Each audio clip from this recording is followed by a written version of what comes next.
1.5 லட்சம் ரூபாய் போட்டு கார் வாங்கி இருக்கிறேன். இதுல ஒழுங்கா கார் ஓட்ட தெரிஞ்சவங்க மட்டுமே வரலாம். அதுவும் வரிசையில் குட் மார்னிங் சார். என்னடா உள்ள உடனே சத்தம்? நேத்து ராத்திரி திரும்பி படுக்கும்போது 2 எலும்பு மிஸ். என்னது? படுக்கும் போது எலும்பு மிஸ் ஆயிடுச்சா? காருக்குள்ள உட்கார்ந்தா நீயே மிஸ் ஆயிடுவேன். நான் ஃபுல் டோசரே ஓட்டிருக்கேங்க. ஏண்டா காத்துல பறக்கிற மாதிரி இருந்துட்டு நீ எல்லாம் என் கார் ஓட்ட வந்துட்ட. ராக்கெட் வாங்கினதுக்கு அப்புறம் சொல்லி அனுப்புறேன். அது வரைக்கும் ஏர் இருந்தா போய் ஓட்டு. சுத்த டப்பா கார். என்னடா சொன்ன? இல்ல டாபான கார்னு சொன்னேன். இந்தியாவிலேயே 2 அறிவாளிங்க.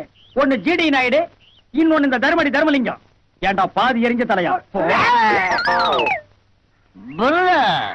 1946 4 அடி தள்ளி நில்லு. 1946 ஏய் என்ன? கோவா டு பாம்பே, பாம்பே டு பாண்டிச்சேரி ஓட்டிக்கிட்டு இருந்தேன். என்ன கழுதையா? காரு தான். அதுக்கு முன்னால எங்க